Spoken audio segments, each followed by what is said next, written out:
Good morning बच्चों। वैदिक विधि में आज अपना नेक्स्ट टॉपिक है गुणन संक्रिया।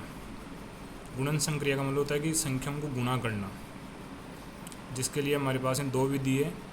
पहली विधि है निखिलम सूत्र और दूसरी विधि है ऊर्ध्वतीर्यभ्याम सूत्र। निखिलम सूत्र से हम उन्हीं संख्याओं को गुणा कर सकते हैं जो संख्याएं दो संख्याएं हैं वो एक ही 10 के या 100 के गुणज के पास में हो। और ऊर्ध्वतीर्यभ्याम के द्वारा हम किसी भी प्रकार की संख्याओं को गुणा कर सकते हैं। तो देखिए, सबसे पहले हम बात करते हैं निखिलम सूत्र से गुणा करना। तो देखिए, निखिलम सूत्र से हमें गुणा करने के लिए सबसे पहले हमें जो संख्या दी जाती है उस संख्या का आधार ज्ञात करना होता है। अब आधार कैसे ज्ञात करें, ये भी एक बात है। तो हमारे पास में अगर जो संख्या 1 से 90 तक दी गई है उस संख्या का हम आधार लेते हैं 10। संख्या अगर हमारे पास में 90 से ऊपर और 950 तक ही है तो उन संख्याओं का हम आधार लेते हैं 100। और मान लीजिए संख्या 950 से भी ऊपर है तो उन संख्याओं का हम आधार लेंगे 1000। अब कई संख्याएं जैसे हमारे पास में कई बार बात आती है कि जैसे मान लीजिए 56 है। अब 56 का हमारे पास में यानी कि संख्या 90 से कम है या 90 तक ही है तो हम उसका आधार क्या लेंगे 10। लेकिन आधार 10 लेने पे अगर हम विचलन निकालते हैं तो वो हमारे पास में विचलन बहुत ज़्यादा आएगा। तो उस स्थिति में हम क्या करते हैं, उसका उपाधार ज्ञात करते हैं। उपाधार का मतलब होता है कि 10 को ऐसी संख्या से गुणा करना है कि उसको गुणा करने के बाद में उस गुणज के पास में वह 10 की यानी उस गुणज के पास में वह संख्या में प्राप्त हो जाए तो वह कहलाता है हमारे पास में उपाधार।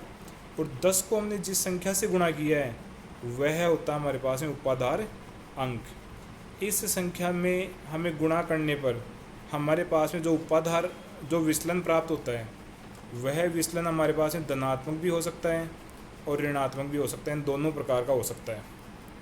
जैसे हमें यहाँ पे संख्या दी गई है 58 और 56। अब दोनों संख्याएं 90 से कम है, इस कारण से इनका आधार हो गया 10। लेकिन ये 10 के पास में नहीं है, 10 के किसी गुणज के पास में है, इस कारण से हमारे पास में यहाँ पे उपाधार आ गया 10 गुणा 6, क्योंकि ये दोनों संख्याएं 60 के ज़्यादा पास में है। अब हमें विचलन ज्ञात करना है।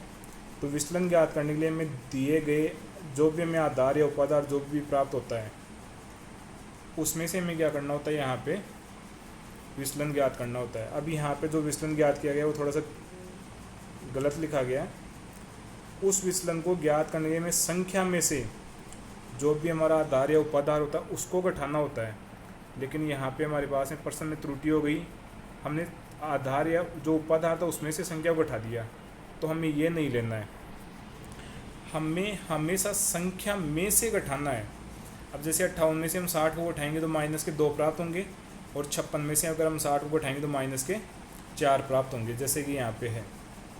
अब इसको हम लिखते हैं एक तरफ संख्या और दूसरी तरफ विचलन। संख्या के नीचे हमने लिख दिया 58 और 56 और फिर हमने विचलन की जगह लिख दिया माइनस के 2 और माइनस के 4। अब हमारे पास में यहाँ पे 2 खंड बनाएंगे। पहले खंड में हमें लिखना है उपाधार अंक कोष्टक दोनों में से कोई सी भी एक संख्या, और उस संख्या के सामने का विचलन छोड़ के दूसरा विचलन लेना है हमें। उसके बाद में हमें ओब्लिक का चिन्ह लगाना है और फिर दोनों विचलन को आपस में गुणा करना है। जहाँ पे 2 चिन्ह आते हैं वहाँ पे हमने कोष्टक का प्रयोग कर दिया, क्योंकि 2 चिन्ह एक साथ नहीं लिखे जाते। अब 58 में से 4 को उठाए तो 54 आ गए और गुणा में 6 है ही कोष्टक के बाहर, और -2 और -4 को गुणा किया तो प्लस के 8 बन गए। 54 को 6 से गुणा किया 324 और इधर 8। अब हमारे पास में आधार में 1 की जरूरत 0 था तो प्रत्येक खंड में 1 अंक रखना है और बाकी सभी अंकों को आगे वाले खंड में ले जाना है।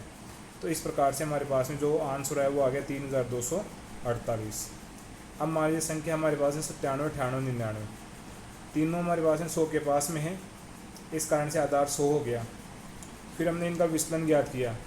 तो विचलन को हमने देखा 97 में से 100 को घटाया तो माइनस के 0.3, 98 में से 100 को घटाया तो माइनस की 0.3 और 99 से 100 को घटाया तो माइनस के 0.1। विचलन में हमारे पास में उतने ही अंक होते हैं जितने हमारे पास में आधार में 0 होते हैं।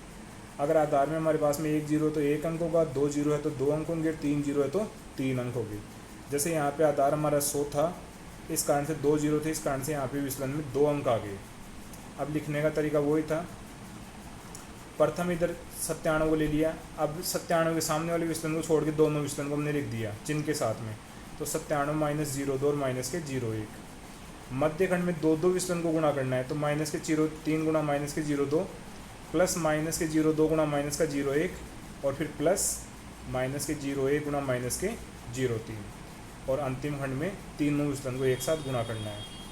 अब इधर हो गया माइनस के 2 और माइनस के 0 1 को जोड़ दिया, क्योंकि ये दोनों जुड़ जाएंगे तो आ गया माइनस के 0 3। अब हमारे पास में बीच वाले संख्याओं को हमने गुणा करके लिखा, तो माइनस के 0 6 प्लस के 0 6 प्लस के 0 2 और प्लस का 0 3 आएगा। यहाँ पे ओब्लिक का चिन्ह गलत लग गया है और इधर माइनस के 0 6 आ गया। अब हमारे पास में जो प्राप्त हुआ 97 से हमने माइनस यानी जो 0 3 था उसको बैठा दिया, तो हमारे पास में कितना प्राप्त हो गया 94। इधर 6 और 2 8 और 3 ये तीनों जुड़ जाएंगे तो हमारे पास में कितना प्राप्त हो गया 11 और इधर माइनस के 0 6 आ गए हमारे पास में। तो इस प्रकार से हमारे पास में फिर हमने नीचे वाली स्टेप में देखा 97 से 4 आ गया, 94 आ गया, इधर 11 आ गया और माइनस के 0 6। अब माइनस की संख्या जहाँ भी आती है उसे आगे का वाले खंड से हमें एक उधार लेना है। एक उधार लेंगे तो उसको हमें आधार से गुणा करना है, उतना बन जाएगा। हमें उधार उतना लेना है कि उसको आधार से गुणा करने के बाद दी गई संख्या आसानी से घट जाए। अब यहाँ पे हमने देखा कि जो हमारे पास में संख्या थी माइनस के 0 6, इधर से हमने एक उधार लिया तो 100 उधार आया हमारे पास में। अब 100 में से हमने अगर घटाया तो 100 में से हमारे पास में घटाते कितना आ गया 94 प्राप्त हो गया हमारे पास में। तो पहले खंड में 94, दूसरे में 10 और तीसरे में 94। प्रत्येक खंड में 2 अंक होने चाहिए, 2 0 थी आधार में, तो इस प्रकार से हमारे पास में आंसर आ गया 94 10 94। फिर नेक्स्ट टॉपिक है हमारा ऊर्ध्वतीय भ्याम द्वारा गुणा करना। इस विधि के द्वारा हम किसी भी प्रकार की संख्याओं को गुणा कर सकते हैं। इसमें हम गुणा करने के लिए सबसे पहले हम दी गई संख्याओं के खंड बनाते हैं। अब वो खंड होते हैं हमारे पास में जो संख्या के अंक है उनके दुगुने से एक कम। जैसे मान लो 2 अंकों की संख्या है तो 2 का दुगुना 4, तो उससे एक कम का मतलब 3 हो गए। 3 अंकों की संख्या है तो उसका दुगुना 6, तो 6 से एक कम 5। जैसे यहाँ पे अब उदाहरण है 38 गुणा 65।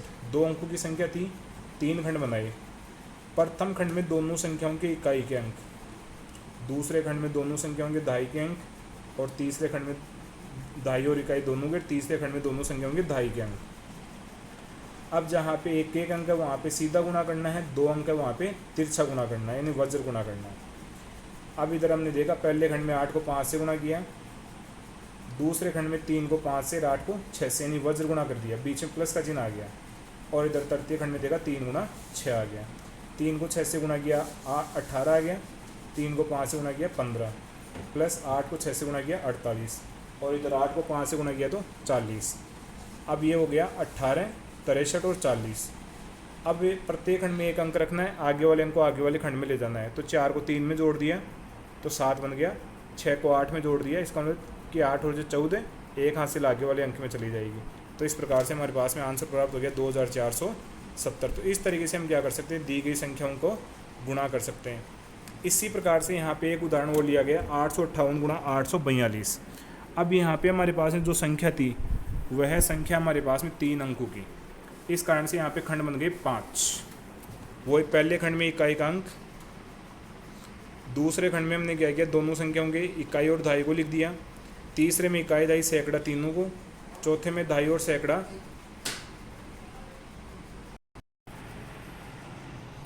अब देखो कि हमने जो लिख दिया था संख्याओं को, अब प्रथम खंड में 8 गुणा 2, दूसरे खंड में 2 ही अंक, इस कारण से वज्र गुणा हो जाएंगे, तो 5 गुणा 2 और 8 गुणा 4। तृतीय खंड में क्या है, हमारे पास में 3 अंक है, तो बाहर वाले दोनों अंकों को वज्र गुणा करना है, बीच वाले अंक को सीधा गुणा करना है। तो 8 गुणा 2 प्लस 8 गुणा 8 और प्लस 5 गुणा 4। फिर चौथे खंड में वही 2 अंक है तो वही वज्र गुणा हो जाएगा, और पाँचवें अंक खंड में 1 अंक है तो वही सीधा गुणा हो जाएगा। 8 को 8 से गुणा किया 64, 8 को 4 से गुणा किया 32, प्लस 8 पंजू 40, 8 को 2 से गुणा किया 16, प्लस 8 को 8 से गुणा किया 64, और फिर प्लस 5 को 4 से गुणा किया 20। इसी प्रकार से इसमें 5 को 2 से गुणा किया 10, प्लस 8 को 4 से गुणा किया 32, और इधर 8 को 2 से गुणा किया 16।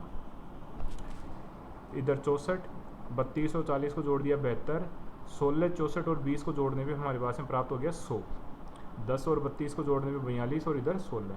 अब प्रत्येक खंड में एक ही अंक रखना है और शेष बचे हुए अंकों को आगे वाले खंड में ले जाना है। तो 6 से ये से आ गया, 1 2 में जुड़ गया तो कितना आ गया 3, 4 इधर 0 में जुड़ गया तो 4। अब ये 0 जाएगा सिर्फ आगे, तो 0 2 में जुड़ गया तो कितना आ गया 2। 1 जाएगा 7 में जुड़ने के लिए, तो 1 और 7 8। लेकिन यह 7 भी आगे वाले 4 में जुड़ेगा तो 8 और 4 12।